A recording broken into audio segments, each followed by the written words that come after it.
안녕하세요. 저는 40대 후반 여자입니다. 한국 땅 좁다 하지만 이런 식으로 그 사람을 또다시 만나게 될 줄 꿈에도 몰랐네요. 오랜 세월이 흐른 만큼 모든 걸 잊고 살았다고 생각했었는데 얼굴을 마주한 순간 과거의 기억들이 물밀듯 밀려오면서 눈물을 쏟아내고 말았습니다. 전 남편이었던 그 사람과 인연을 만들게 된 건 고등학교 때였어요. 고등학교 때 전학을 간 적이 있었는데 그때 저에게 관심을 보였던 학생은 반에서 반장 역할을 하고 있었어요. 새로운 학교에서 적응하는 게 어려웠었던 저에게 처음으로 친구가 되어줬었죠. 서로 가깝게 지내게 되면서 같이 공부도 하고 꾸준하게 잘 지내왔었습니다. 그 사람과 함께 하면서 친구들도 많이 사귀게 되었고 학교를 가는 게 즐거웠었죠.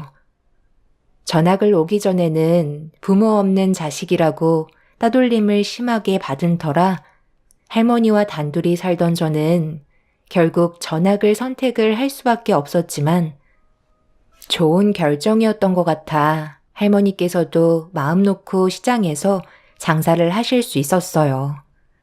저희 부모님도 원래 할머니와 함께 시장에서 야채 장사를 하셨는데 음식점에 새벽 배송을 하시다가 아빠의 졸음 운전으로 2번 다시 부모님의 얼굴을 볼 수 없게 되는 끔찍한 결과를 겪고 말았어요. 그렇게 할머니와 서로 의지하며 지내왔었지만 부모가 없다는 건 저에게 너무나 큰 불행이었죠.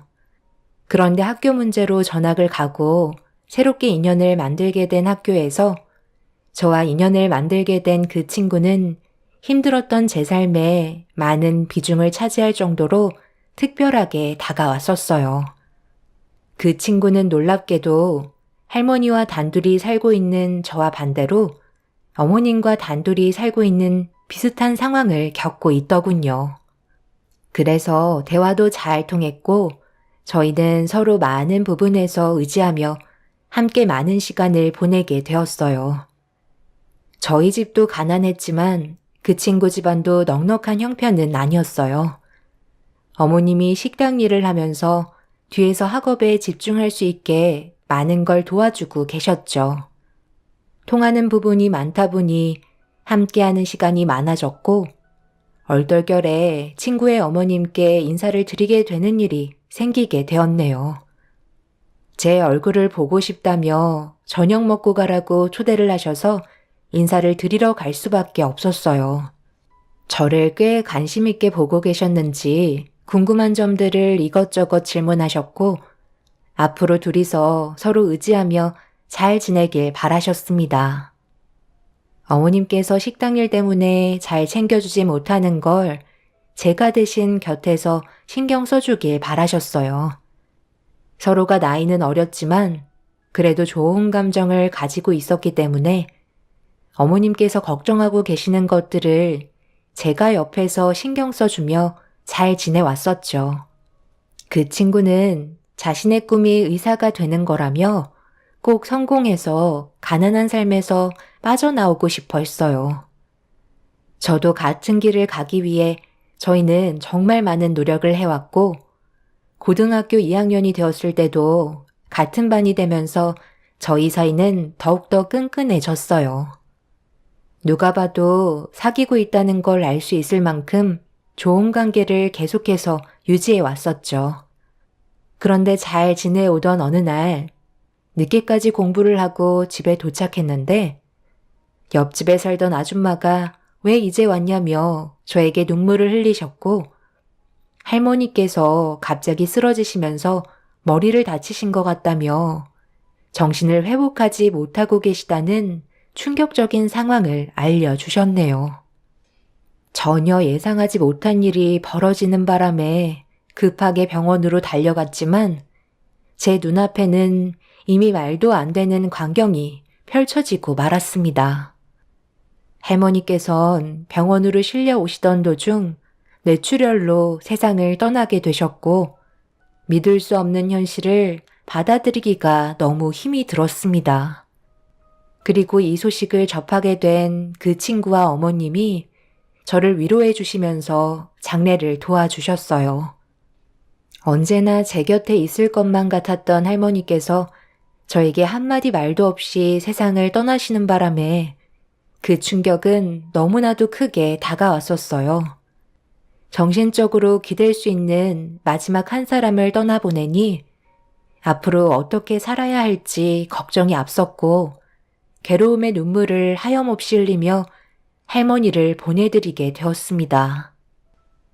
지금은 많이 힘들겠지만 어쩌겠니? 산 사람은 앞만 보고 달려야지. 내 아들과 함께 의사가 되겠다며? 아줌마가 옆에서 힘 닿는 데까지 도와줄 테니까 너는 공부에만 열중해라. 내 아들도 너를 만나서 더욱더 열심히 하는 모습을 보니 내가 더 마음이 쓰여서 그런다.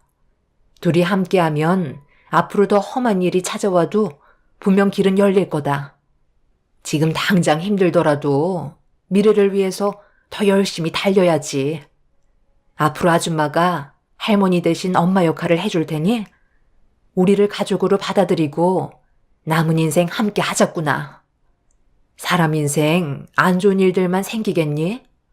분명히 해 뜰 날도 찾아올 거다.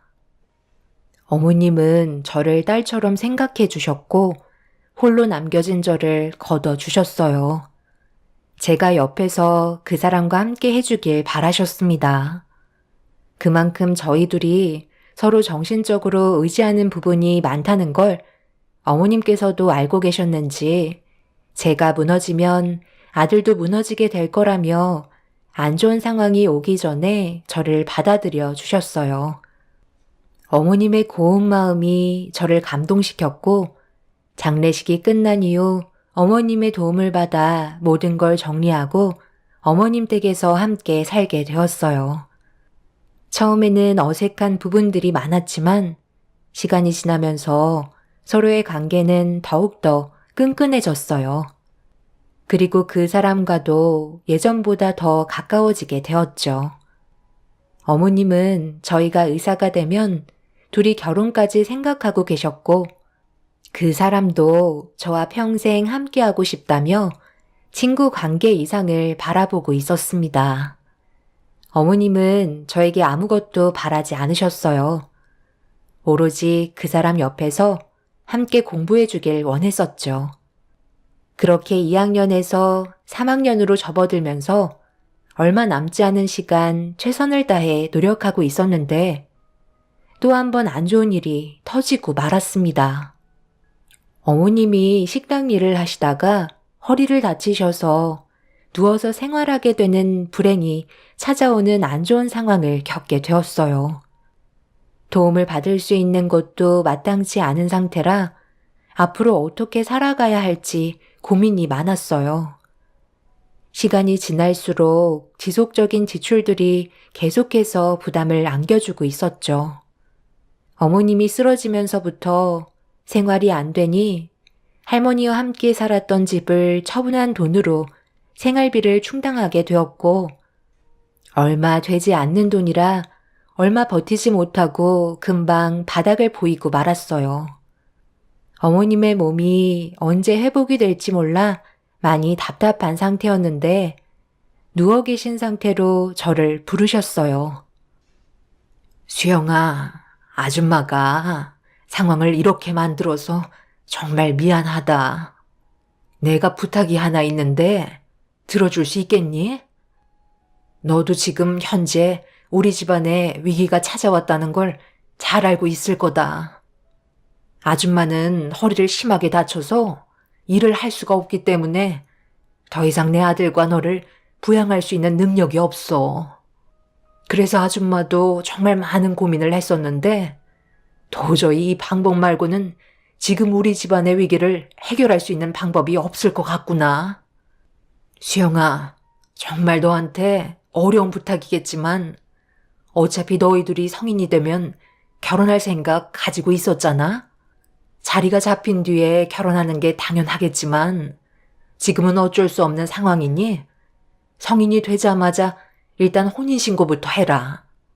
결혼식은 내 아들이 의사가 된 이후에 해도 되는 거니? 그렇게 진행하는 걸로 하고 수영이 네가 아줌마 대신 내 아들의 뒤를 봐줄 수 있겠니? 이제부터 우리 집안의 정식 며느리가 되는 거다.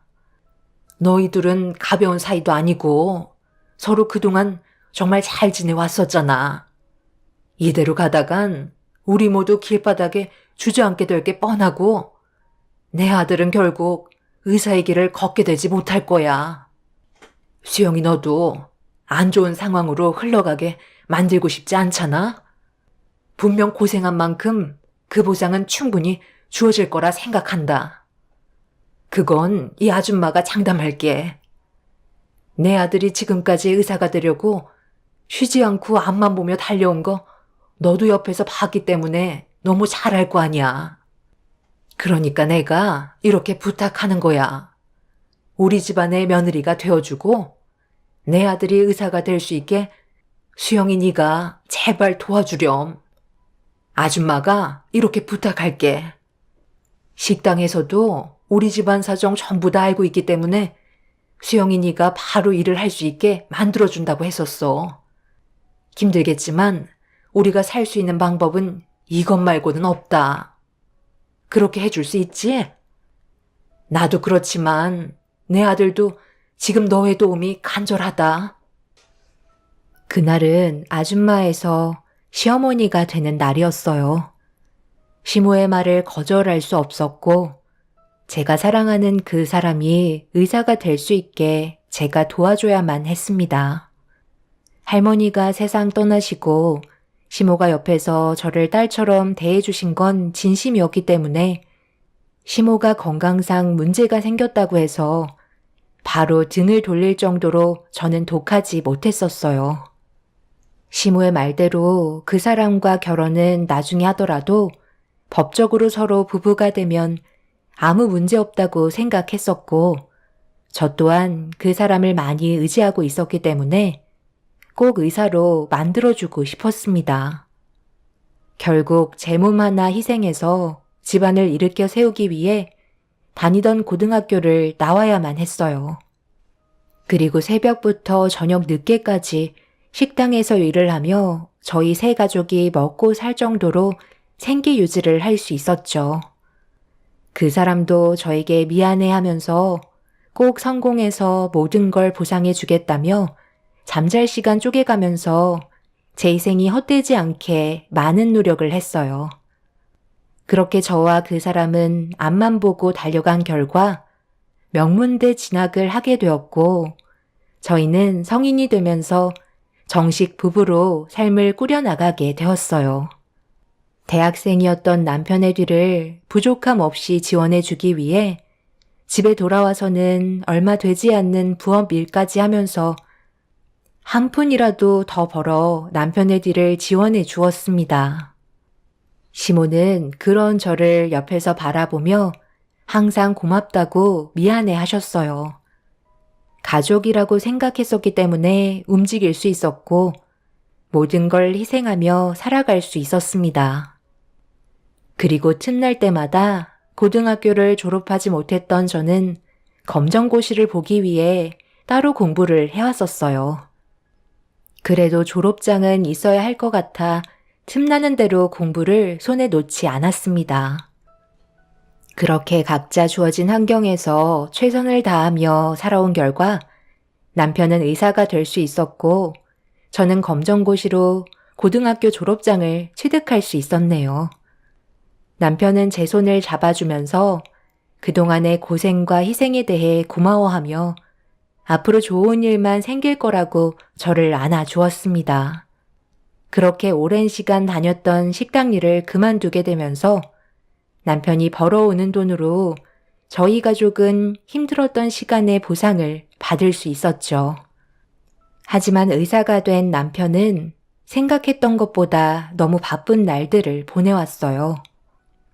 가족들과 보낼 수 있는 시간은 부족했고 집에 안 들어오는 날들도 많아지기 시작했죠.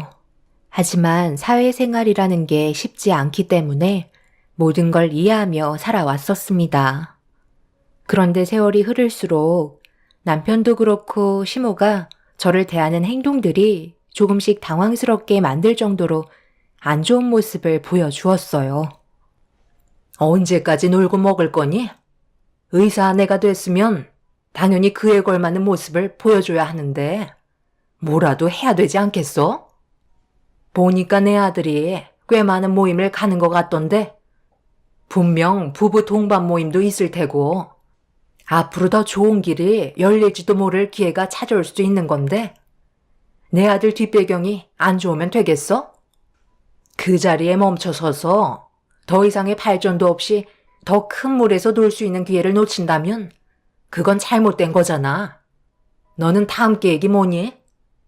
그동안 고생했으니 이제 놀고 먹기만 할 건 아니지? 어머님, 저도 여러 가지 생각하고 있어요. 그이가 벌어오는 돈만 받아 먹으면서 살아갈 생각 없어요. 그러니 너무 급하게 생각하지 마세요. 저도 원래 꿈이 의사였다고요. 하지만 저 사람 의사 만들어주려고 제 꿈은 포기했었잖아요. 그동안 얼마나 오랜 기간 식당 일을 해온 걸 아시면서 그런 말씀하시는 건 솔직히 서운하네요. 저에게 부탁할 때 생각 안 나세요? 의사 될 때까지만 고생해 달라면서요. 저도 정말 많이 힘들었다고요. 몸 여기저기 성한 곳이 없어요. 그래서 잠깐 쉬는 건데 그게 그렇게 못마땅하세요? 저도 하고 싶은 걸 찾는데 시간이 오래 걸릴 수밖에 없어요. 저 사람이 벌어오는 돈으로 놀고 먹기만 할 생각 없으니까 걱정하지 마세요. 당신이 얘기해봐. 내가 부끄러워? 그동안 뼈 빠지게 고생한 나를 데리고 다니는 게 부끄럽냐고. 왜 아무 말도 하지 않는 건데? 정말 어머님이 말한 대로 모임에 나를 데려가는 게 창피하다고 생각하는 거야? 솔직하게 얘기하면 좀 그렇긴 하지. 당신이 식당 일을 하도 오래 해서 그런지 외적으로 가꾸질 못해서 누가 봐도 풍기는 이미지가 좋아 보이지 않잖아. 손도 죄다 부르터서 옛날처럼 고운 손도 아니고 관리를 못해서 주름살도 많이 늘었는데 화장해봤자 그게 달라지는 것도 없고 헤어스타일도 그냥 동네 아줌마이니 중요한 자리에 동반하는 건 아무래도 무리가 있다고 생각하는 거지. 나도 의사만 되면 모든 게 끝나는 줄 알았는데 그 무리에서도 급이 갈리더라고. 그런데 당신과 함께 동반하면 내 이미지가 어떻겠어? 그래서 그런 자리를 피하게 되는 거야. 의사 이미지가 있잖아. 당신 정말 말 이상하게 한다. 내가 왜 이렇게까지 됐는지 모르는 거야? 나도 여자야. 누구는 꾸미고 싶지 않아서 이렇게 살아왔던 것 같아? 나한테 쓸 돈 한 푼이라도 아껴서 당신 지원해주려고 잠도 안 자가며 부업까지 하면서 벌은 돈으로 주머니 채웠는데 이제는 그런 게 고맙지도 않은 거야? 그냥 내가 짐처럼 느껴지는 거냐고. 사회에 나가니까 능력 좋은 여자들이 많아서 눈알이 막 돌아가디? 당신이 어떻게 여기까지 왔는지 잘 생각해봐. 나 아니었으면 의사 꿈도 못 꿨어. 당신이 금전적으로 지원해준 건 고마운데 내가 그만큼 노력을 했으니까 의사가 된 거지. 뒤에서 밀어준다고 아무나 의사가 되니? 시무와 남편의 말들은 저에게 너무 큰 서운함을 안겨주었어요.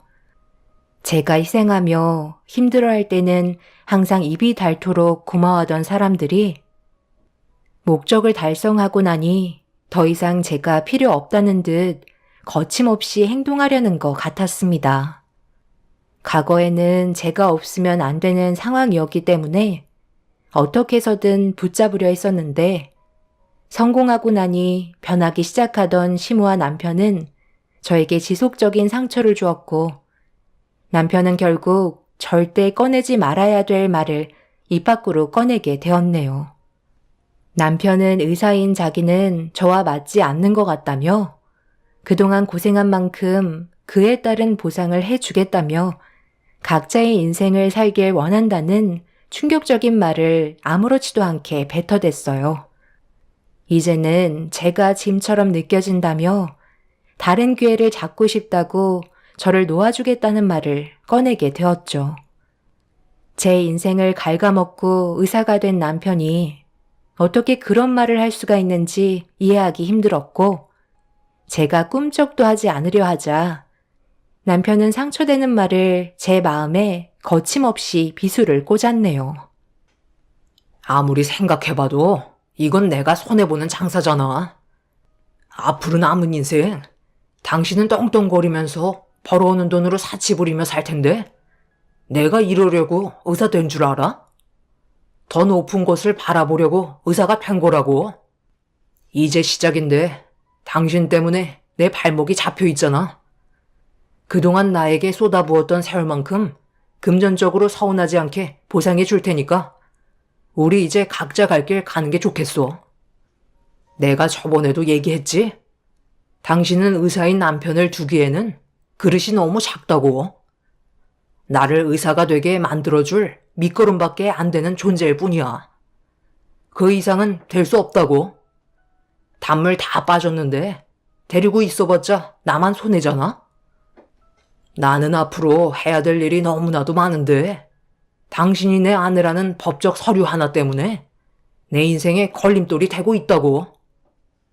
그래서 이제 나를 버리고 다른 여자를 만나겠다는 말이네? 병원에 꽤 마음에 드는 여자가 있나 봐. 그동안 우리가 함께한 세월이 얼만데 어떻게 이럴 수 있어? 그리고 당신 병원 일 한 지 얼마 되지도 않았으면서 내가 얼마를 요구할 줄 알고 그렇게 당당한 거야? 매달 얼마 들어오는지 내가 알고 있는데 당신이 내가 그동안 희생한 세월만큼 보상을 해줄 수 있다고? 그건 걱정하지 말라니까. 돈 문제는 내가 알아서 해결해 준다고. 당신은 그냥 서류에 도장만 찍어주면 되는 거야. 남편은 저 말고 다른 여자가 생긴 게 분명했어요. 그래서 하루빨리 저와의 관계를 해결하고 싶어 하는 게 두 눈으로 보였고, 남편의 배신에 결국 저는 눈물을 흘리고 말았습니다. 서로 어려운 환경에서 힘들게 살아왔기 때문에 저희가 갈라서게 될 거라고는 전혀 생각하지 못했었죠.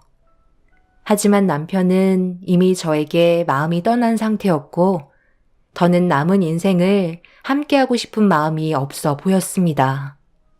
예전처럼 좋은 관계로 돌아갈 수 있는 방법이 없냐고 물어보니 남편은 제가 의사가 아니라서 원하는 답을 해줄 수 없다며 더 이상의 대화를 이어나가지 않았네요.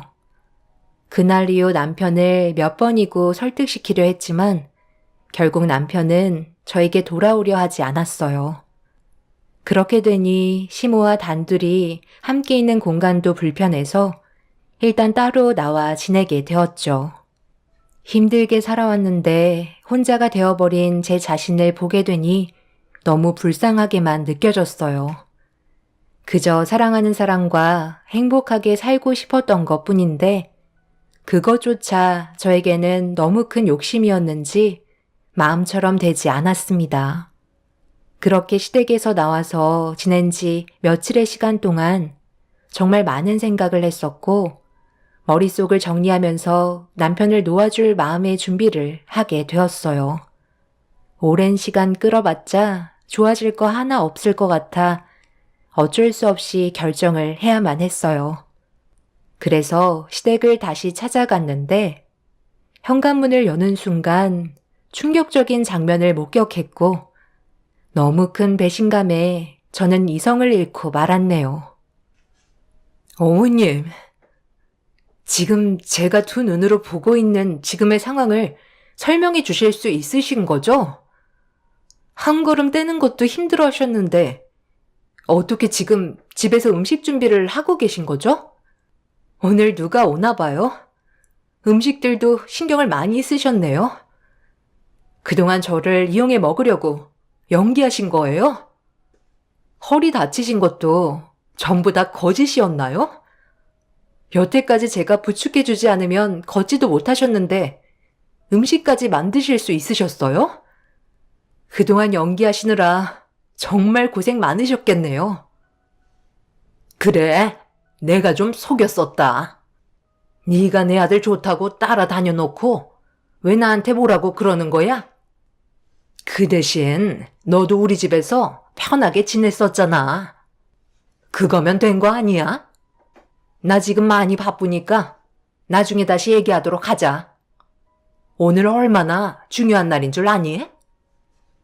시모는 여러 가지 음식을 만들어 놓으신 걸 보자기에 포장을 하시곤 현관문 앞에 서 있는 저를 밀친 뒤 급하게 밖으로 나가셨어요. 그리고 택시를 타곤 어디론가 향하시길래 시모를 놓치면 안 될 것 같아 저도 택시를 타고 시모의 뒤를 따라갔습니다. 그렇게 한참 동안 달려 도착한 곳은 어느 건물 앞이었어요. 그곳에는 꽤 많은 사람들이 모여 있었는데 잠시 뒤 버스가 줄지어 들어오고 있었습니다. 시모는 누군가를 찾고 있는 듯 두리번거리더니 잠시 뒤 시모가 반갑게 손을 흔들었고 그걸 본 사람은 다름 아닌 남편이었네요. 그리고 남편 옆에 처음 본 여자가 남편의 손을 잡고 시모에게 인사를 건네고 있었습니다. 그때 알 수 있었어요. 의사들끼리 부부 동반으로 여행을 떠나는 모임이었습니다. 많은 동료 의사들은 남편과 그 여자가 서로 부부인 줄 알고 있었는지 아무렇지도 않게 즐거운 대화를 주고받고 있었죠. 시모는 만들어 온 음식을 남편에게 건네주었고 곧 버스가 출발한다는 말에 너무 화가 난 저는 공개석상에 전공의 동료를 본처로 대동한 남편에게 달려가 얼굴에 손을 올려 붙였습니다. 그러자 남편 옆에 있던 여자가 갑자기 제 얼굴에 손을 올리면서 남의 남편에게 뭐 하는 짓이냐고 목소리를 높이며 더 크게 화를 냈어요. 남편과 시모는 제가 따라올 줄 몰랐는지 잠깐 당황했지만 많은 사람들이 보는 앞에서 저를 정신병자로 몰아가기 시작했어요. 그리고 남편 옆에 있던 여자가 저에게 가까이 다가오더니 돈을 준다고 했을 때 그냥 받고 조용히 사라지라며 제가 남편의 그릇을 채워줄 수 있는 여자가 아니라며 저를 강하게 밀쳤습니다. 저도 있는 힘껏 그 여자의 얼굴에 손을 올려붙이고 머리채 잡고 난리를 쳤지만 그럴수록 더 미친 여자로 몰아가더군요. 결국 남편과 시모에게 엄청난 상처를 받게 된 저는 더 이상 함께할 수 없다는 걸 알게 되었고 그날 이후 이혼 서류에 도장을 찍게 되었네요. 금전적인 보상을 받았지만 그런 건 저에게 크게 중요하지 않았어요. 사랑했던 사람에게 받은 상처가 너무나도 컸기 때문에 앞으로의 삶을 살아갈 자신이 없었습니다. 제 삶의 목표는 남편이 의사가 되고 이쁜 아이 하나 낳아 행복하게 사는 게 꿈이었는데 모든 것들이 물거품으로 되었으니 앞으로 살아갈 자신이 없었어요. 그렇게 혼자가 되어버린 저는 흘러가는 대로 살게 되었고 멈추지 않던 시간은 계속해서 흘러가게 되었고 어느새 제 나이는 40대 후반이 되어버렸네요.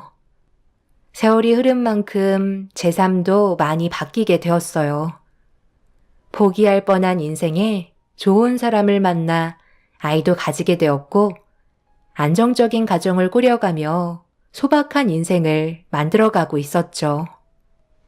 과거의 삶에 대해 후회도 했지만 현재의 좋은 사람을 만나 행복한 인생을 만들어가게 되자 흘러가는 대로 살았던 삶에 꽃이 피게 되었어요.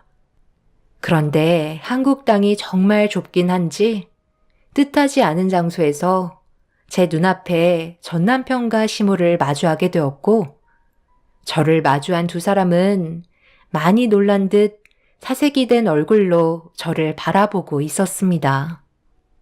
그렇게 아무 말 없이 서로를 쳐다보고 있는데 제 등 뒤에서 들린 내 이름 석자에 시모는 그 자리에서 무릎을 꿇고 오열하고 말았네요. 바로 남편이 저를 부르는 소리였고 그 옆에는 제 딸이 함께하고 있었습니다. 그리고 오열을 하고 있던 시모는 저에게 말을 붙이려 하자 대화조차 섞고 싶지 않아 등을 돌린 뒤 현 남편과 제 딸에게 걸어갔어요. 제가 모른 척하자 갑자기 전 남편이 제 이름을 부르며 용서를 구했어요. 저에게 저지른 과거의 잘못된 행동에 대해 뉘우치고 있다며 눈물을 흘렸습니다. 남편이 저를 보며 당황한 듯 과거의 전 남편이냐고 물어보길래 고개를 끄덕였죠. 나 버리고 떵떵거리며 잘 살아갈 줄 알았는데 의사 선생님께서 이런 모습으로 여긴 웬일일까? 당신은 두 다리를 어디다 팔아먹고 이곳에 온 거야? 그새 돈도 다 떨어진 거야? 이런 노후한 환경의 요양원에 도움받으러 올 정도면 이미 돈이 바닥난 건가? 당신이 어떻게 살아왔는지는 모르겠지만 별로 궁금하지도 않아. 나를 버린 대가를 받은 거라고 생각해. 정말 미안해. 내가 당신을 몰라보고 눈앞에 보이는 이익만 생각하다가 이런 꼴을 당한 것 같아. 당신이랑 이혼하고 앞으로 내 인생은 꽃길만 펼쳐질 줄 알았는데 신혼여행을 다녀오고 집으로 돌아가던 중에 교통사고를 당하게 되었어. 한꺼번에 많은 일정을 소화하느라 많이 피곤했는지 나도 모르게 졸음운전을 하고 있었더라고. 그러다 결국 큰 사고로 이어지게 되었고 내 옆에 있던 그 사람은 현장에서 세상을 떠나고 말았어. 그리고 나는 보다시피 두 다리를 잃어 아무것도 할 수 없는 신세가 되어버렸지. 그날 이후 당신을 한 번도 잊은 적이 없었어. 나와 어머니가 당신에게 잘못된 행동을 저지른 대가를 받게 된 것 같아 용서를 구하고 싶었지만 어디에서 살고 있는지 알지 못하니 방법이 없었는데 당신이 요양사로 근무하고 있을 줄은 몰랐네. 그동안 당연하게 생각하며 나를 위해 희생했던 당신의 모든 것들을 감사하게 생각하지 않은 내가 너무 한심스럽다. 내 담당 요양사가 당신으로 배정되어 있더라고. 사람 인생 정말 한 치 앞도 모르나 봐. 전 남편의 말대로 저는 담당 요양사로 배정받은 상태였어요. 하지만 저는 이미 요양사 일을 그만두려고 생각하고 있었습니다. 이참에 잘 됐다 싶었어요. 남편 사업이 잘 되는 바람에 그 일을 돕기 위해 요양사 일을 그만둔다고 원장님께 어떻게 얘기해야 하나 싶었는데 덕분에 쉽게 해결될 수 있었고 그 사람이 무너진 모습을 보고 저는 요양원에서 현 남편과 제 딸의 손을 잡고 가벼운 발걸음으로 걸어 나올 수 있었습니다. 그런데 과거의 아픈 기억들 때문에 감정이 북받쳐 올라 저도 모르게 눈물을 쏟아내고 말았네요. 한순간의 잘못된 선택으로 전 남편은 두 다리를 잃은 채 평생 휠체어 신세를 져야 하는 안타까운 상황을 맞이하게 된 모습을 봤는데 속 시원할 거라 생각했는데 또 그렇지도 않네요. 본인이 선택한 인생 감당하며 살아야겠죠. 두 번 다시 마주칠 일이 없었으면 좋겠어요. 지금 현재의 가정에 충실하며 살아가고 싶습니다. 제 사연 들어주신 여러분들께서도 언제나 가정이 화목하시길 바랍니다. 감사합니다. 안녕하세요. 저는 서울에 살고 있는 32살 여자입니다. 제가 사연을 적게 된 가장 큰 이유는 곧 다가올 김장철 때문에 또다시 그때의 기억이 떠올라 이곳에 익명을 빌려 글을 작성하게 되었습니다. 지금 생각해봐도 정말 충격적인 사건이었고 사람들이 어쩜 그렇게까지 악독해질 수 있는지 끔찍해서 잠도 오지 않네요. 아마 몇 년간 김장철이 다가오면 그때의 일들이 생각이 나겠죠. 하루빨리 잊혔으면 하는 바람이 있네요. 남편과 결혼을 선택하기까지 정말 많은 고민을 했었어요. 그 이유는 남편 위로 6의 신우가 버티고 있었습니다. 그래서 그 등살이 엄청날 거라는 걸 예상하고 있었고, 결혼을 해야 할지 말아야 할지 결정하지 못하고 있을 때 남편이 저에게 너무 잘해줬었고 이겨낼 수 있을 거라 생각하고 있었어요. 하지만 그건 제 착각이었다는 걸 확실하게 알 수 있었네요. 6 신우들의 기가 상당하다는 건 처음 시댁에 인사드리러 갔을 때 느껴졌지만 저에게 별말 없이 묵묵히 지켜보고 있길래 저희의 결혼을 긍정적으로 생각해 주시는 줄 알았어요. 하지만 그 안에는 신우들의 또 다른 계획들이 있었다는 걸 알 수 있었고, 사건이 터진 이후에야 모든 게 밝혀지게 되었네요. 남편과 결혼을 하고 나서 처음 시댁에 인사를 드리러 갔을 때부터 사건은 시작되었어요. 시부모님께서는 저를 마음에 들어 하셔서 즐거운 대화가 오고 가던 도중 6 신우들이 줄줄이 시댁에 들어왔고 조용했던 분위기는 순식간에 장날이 된 것 마냥 시끌벅적했습니다. 그리고 남편의 얼굴 표정이 별로 좋지 않다는 걸 확인할 수 있었죠. 무슨 말들이 튀어나올지 몰라 걱정을 하고 있었어요. 그리고 저 또한 긴장한 상태로 자리에 둘러앉은 신우들을 바라보고 있었네요. 내가 이럴 줄 알았어. 올케, 뭐 하고 있어?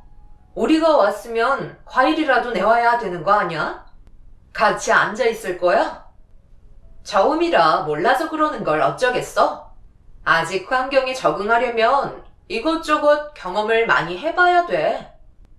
내가 올케였으면 알아서 눈치껏 주방으로 달려가 과일 내왔을 거야. 우리가 온다는 거 모르고 있던 것도 아니고 다 알고 있었잖아? 그럼 우선적으로 과일부터 준비하고 저녁 준비를 해야 되는 거 아니야? 이렇게 웃고 떠들며 여유 부릴 시간이 있다는 게 좀 당황스럽긴 하네. 오늘은 첫날이니까 그냥 넘어가겠지만 다음에도 또 이런 식이면 그때는 좋은 말은 나가지 않을 것 같네. 들어오자마자 지금 뭐 하는 거야? 그런 식으로 분위기 잡으면 뭐가 달라져? 내가 그러지 말라고 얘기했지? 어디서 누나들한테 얼굴을 붉히면서 올케 앞에서 대들어? 너 내가 그런 식으로 행동하지 말라고 얘기했지? 누나들이 들어오는 것만도 벌써 분위기를 압도해버리는데 세영이가 뭘 해야 되는지 알겠어? 그리고 첫날이면 그냥 넘어가는 게 아니라 어떤 식으로 생활을 해야 되는 건지 천천히 알려주면 되는 거잖아. 전날부터 뭘 바라는 건데? 그만들 해라. 오늘같이 좋은 날에 얼굴 보자마자 얼굴 붉혀야 되겠니? 내가 새아가한테 아무것도 하지 말고 자리에 앉아 있으라고 얘기했다. 과일부터 내오지 말고 너희들이 가서 바로 저녁 준비하면 될 것 같은데. 남편과 시모의 방패 덕분에 저에게 더 이상의 화살은 돌아오지 않았어요. 분위기가 좋아 보이는 것 같지는 않았지만 그래도 제가 노력한다면 6 신우의 마음을 돌릴 수 있을 거라 생각했고 음식을 준비하러 가는 신우들의 뒤를 따라갔어요. 남편이 가지 말라고 얘기했지만 아무것도 하지 않고 앉아만 있다면 좋은 이미지로 남아있을 것 같지 않아 급하게 주방으로 따라 들어갔네요. 그리고 뒤에서 도와드리겠다며 팔을 걷어붙인 뒤 의욕적으로 다가갔는데 아무도 저에게 말을 걸어주지 않았습니다. 그래서 제가 일부러 다가가야 할 것 같아 먼저 말을 붙였고 이런 제 모습이 꼴보기 싫었는지 막내 신우가 입을 열었네요. 올케, 되게 가식 같은 거 알아?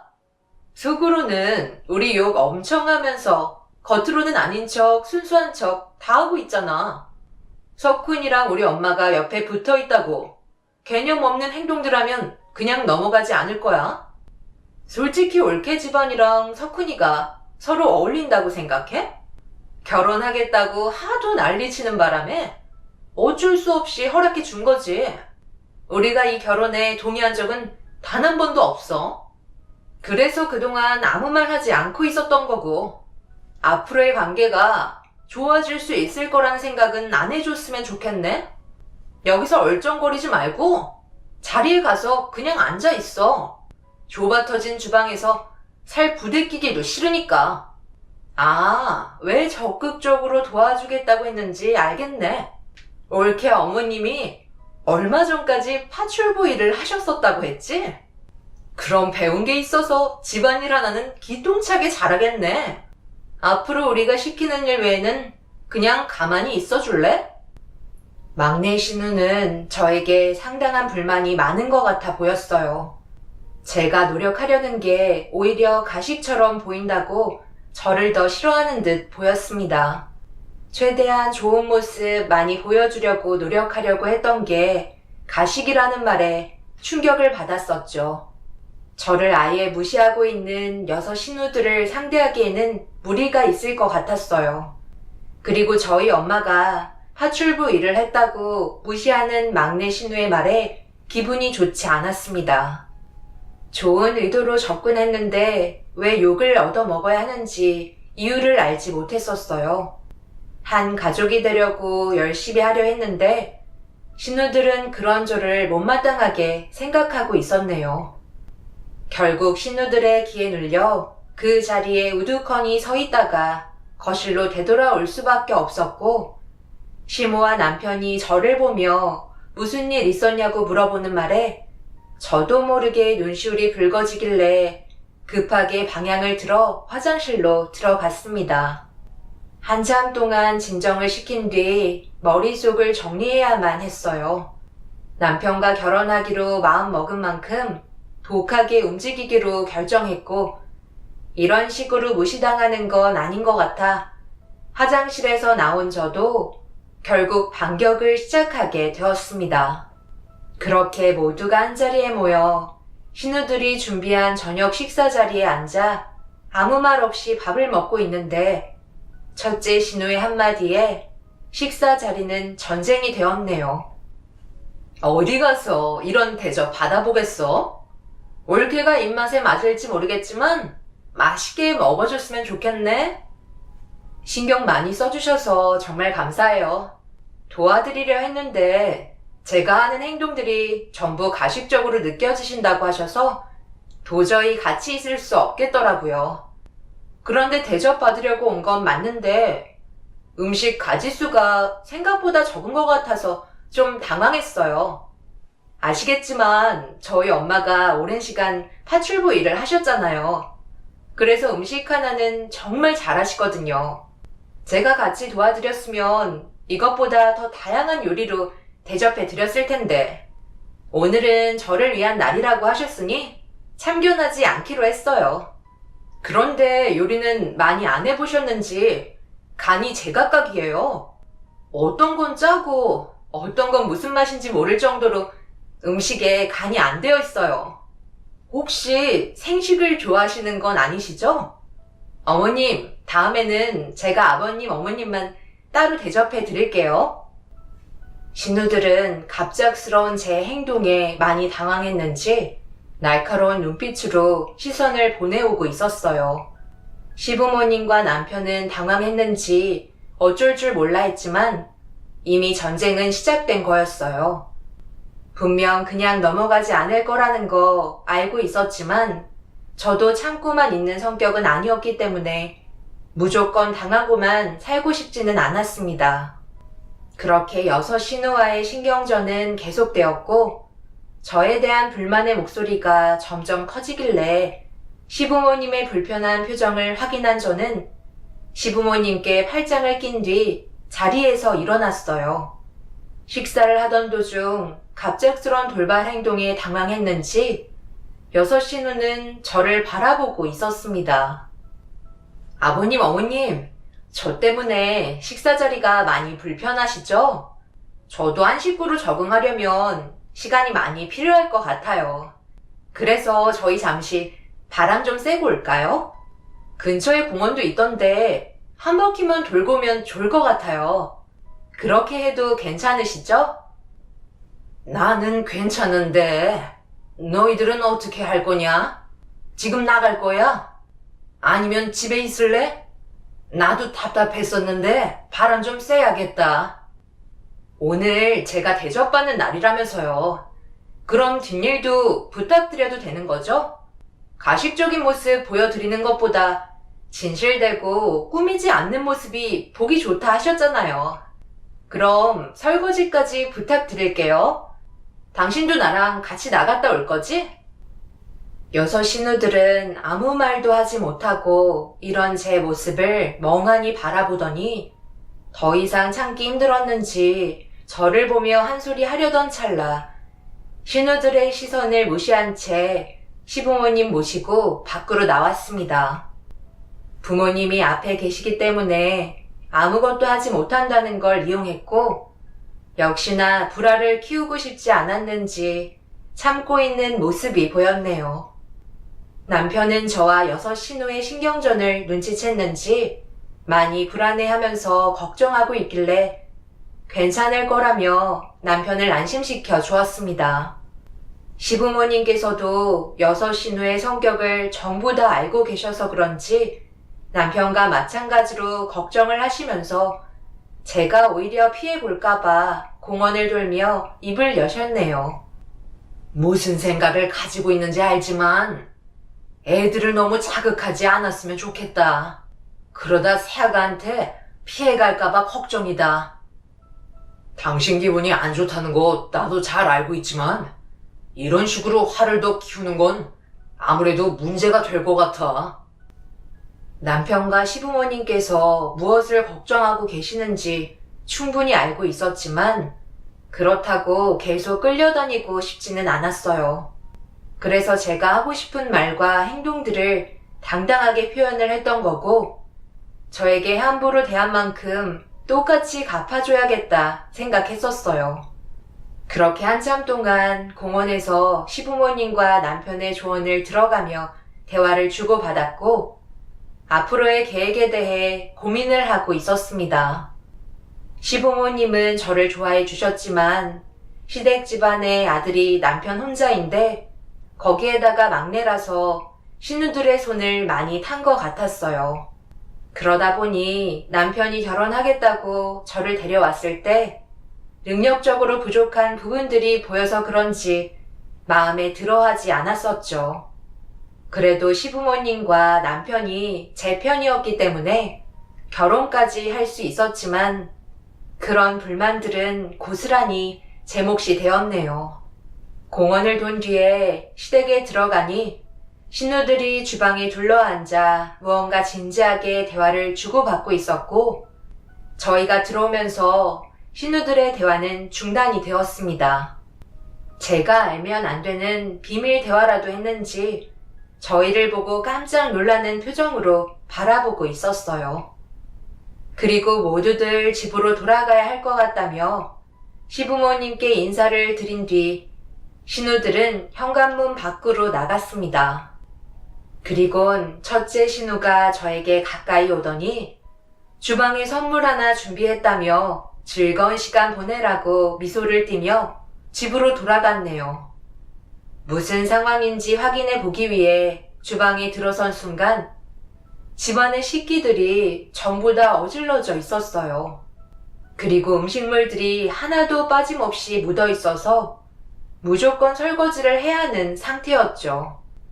시모는 주방에 산처럼 쌓여있는 식기들을 보고 경악을 하면서 신우들에게 전화를 걸었지만 예상한 대로 받지 않았습니다. 어쩔 수 없이 설거지를 해야만 했기 때문에 하나씩 정리를 해 나가면서 시부모님과 남편의 도움을 받아 설거지를 마무리 지었어요. 함께 도와주셔서 그래도 빨리 끝낼 수 있었고 깨끗해진 주방에 사진을 찍은 뒤 신우들에게 사진을 돌리면서 시부모님께서 도와주셔서 금방 끝낼 수 있었다며 좋은 추억 만들어줘서 고맙다는 문자를 남겨줬네요. 그리고 잠시 뒤 막내 신우에게 전화가 왔어요. 올케, 주방에 쌓아둔 게 얼마나 많았는데 감히 우리 부모님한테 설거지를 시킨 거야? 올케, 완전 개념이 없구나. 제가 도와달라고 말씀드리지 않았어요. 워낙 일거리가 많아서 땀 흘리며 혼자 설거지하고 있는데 안쓰러우셨는지 도와주신 것뿐이세요. 제가 괜찮다고 얘기했는데도 저를 얼마나 아껴주시던지 거실에 앉아서 쉬라고 하시던데요. 무리하면 안 된다고 아버님, 어머님께서 석훈 씨랑 같이 설거지 하셨어요. 오늘 느낀 건데 저는 정말 결혼 잘한 것 같아요. 그러니까 지금 우리 부모님이 그 많은 설거지를 다 끝내셨다고? 석훈이는 주방에서 물 한 방울 안 묻히고 자랐는데 환경이 바뀐 만큼 서로 도울 수 있는 것들은 같이 해야죠. 그래야 화목한 가족이 구성되지 않겠어요? 저는 그렇게 생각하는데. 옳게 하는 행동이 정말 여우 같네. 그렇게 안 봤는데 눈웃음 치면서 우리 부모님을 고생시켜? 한번 해보자는 거지? 신우들은 집으로 돌아간다고 얘기해놓곤 함께 있었는지 수화기에서 신우들의 목소리가 들려오고 있었어요. 제가 혼자서 주방 일을 끝내지 않았다는 거에 화가 머리끝까지 올라온 듯 보였습니다. 어떻게 된 게 신우가 6인데 하나같이 똑같을 수가 있는지 정말 신기했어요. 정말 다행이었던 건 남편이 신우들에게 물들지 않았다는 게 저에게는 많은 힘이 되었어요. 보통 누나들 사이에서 커가면 여성스러워지고 누나들에게 많이 의지한다던데 남편은 정반대되는 성격을 가지고 있어서 전혀 걱정은 없었습니다. 무조건 제 편을 들어줄 거란 확신이 있었기 때문에 신우들의 등살에도 남편과 헤어질 생각은 전혀 없었어요. 그래서 시댁에서 나와 집으로 돌아왔을 때 이런 문제점들에 대해 진지하게 대화를 주고받았었죠. 당연히 누나들의 행동들이 잘못됐는데 내가 왜 누나들 편을 들어주겠어? 조금이라도 삐걱거리면 나는 무조건 얼굴 안 볼 거야. 나이가 몇인데 애들처럼 똘똘 뭉치는 것도 별로 보고 싶지 않아. 솔직히 지금도 많이 참고 있는 거라고. 뭐든지 적당히 해야지. 도가 지나치면 그에 따른 결과가 뒤따르는 거야. 우리 부모님께서도 지금 많이 참고 계신 것 같아. 조만간 한 소리 하실 거야. 누구보다 남편이 제 편이라는 거에 너무 고마웠고 신우들이 두렵지 않았어요. 그래서 시부모님과 남편을 믿고 앞으로 또 다른 사건이 터져도 잘 헤쳐나갈 수 있을 것 같은 마음이 생겼던 것 같네요. 서로 웃으면서 관계 형성을 좋게 이끌어가면 되는데 왜 이렇게까지 해야만 하는지 이해할 수가 없었습니다. 그렇다고 좋아지기는커녕 모두에게 불행인데 신우들이 참 미련해 보였어요. 뭘 믿고 저를 함부로 대하는 건지 받아들일 수 없었죠. 결국 신우들은 자신들이 파놓은 함정에 빠지게 되었고 땅을 치며 후회하는 결과를 맞이하게 되었네요. 한동안 조용한 듯 싶었는데 그 이유는 김장철을 기다리고 있었던 거였어요. 그리고 김장을 위해 모두가 모인 날 기다렸다는 듯 저를 웃으면서 환영해 줬습니다.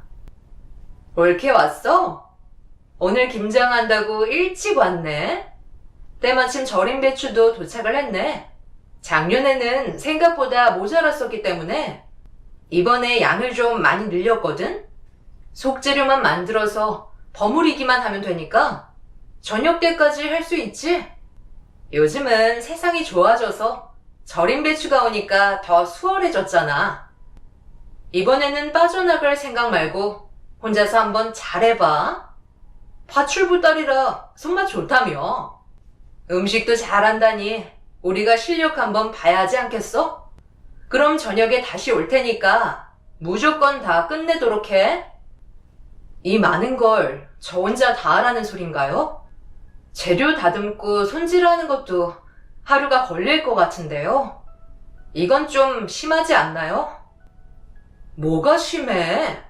고작 1000포기밖에 안 되는데. 재료까지 준비 다 해줬는데 몸만 움직이면 되는 거 아니야? 우리는 부모님 모시고 온천 좀 다녀올 테니까 알아서 한번 잘해봐. 아무리 주변을 둘러 찾아봤자 소용없어. 우리 부모님은 내가 아침 일찍 모셔다 드렸거든. 이러면 석훈 씨가 가만히 있을 것 같아요? 그리고 제가 혼자서 김장할 것 같나요? 그냥 집으로 돌아갈게요. 올케가 지금 여기에서 나가는 순간 어떻게 될 것 같은데? 내 동생이랑 앞으로의 결혼 생활 평범할 것 같아? 내가 얘기했지? 우리를 너무 물로 봤다고. 그러니까 적당히 해야지. 어디서 여우 같은 짓을 하고 있어? 여기에 있는 김장 오늘 내로 끝내지 않는다면 내 동생이랑 무조건 이혼하게 만들겠어. 무조건 내 말대로 움직이는 게 좋을 거야. 우리 언니가 좋게 말하니까 아주 우습게 보였나 봐. 머리채 잡히고 싶지 않으면 행동 똑바로 하는 게 좋을 것 같네. 이미 시부모님께서 김장한다는 걸 전혀 모르고 계시는 상황이었고 온천을 하러 가시는 줄 알고 있으셨어요. 하필 그날은 남편이 회사에 출근을 해야 되는 사정이 생겨 저녁에 시댁으로 오겠다고 했었기 때문에 지금의 상황을 전혀 모르고 있었죠. 신우들은 저를 시댁에 남겨둔 채 온천을 즐기러 떠났고 눈앞에는 천포기에 절인 배추와 다듬어야 될 속재료가 산더미처럼 쌓여 있었네요. 막무가내로 행동해버린 상태라 어떻게 대응을 해야 할지 몰라 속수무책으로 당해버렸고 남편에게 전화를 했지만 회사 일에 정신이 없는지 받지 않았습니다. 눈앞에 보인 천포기에 절인 배추를 그냥 두고 집으로 돌아오기에는 너무 아까워 보였어요. 하루 동안 밖에 방치된다면 전부 다 폐기 처분을 해야 되는 상황이라 어떻게 해야 할지 고민을 하고 있었죠. 그렇게 한참 동안 방법을 생각한 끝에 어쩔 수 없이 엄마에게 도움을 요청했어요. 그리고 지금의 상황을 전부 다 알렸죠. 어이가 없다는 듯 신우들의 행동들은 용서받을 수 없다며 분노하셨고 나중에 연락하겠다며 전화를 끊으셨습니다. 그렇게 시간은 흘러 저녁 시간이 되어버렸고 대문 밖에서 차들이 몰려오는 소리가 들려오기 시작했어요. 그리고 시댁 마당으로 들어온 신우들은 얼굴이 뽀얗게 변해서는 즐거운 시간을 보내고 온 게 보였네요.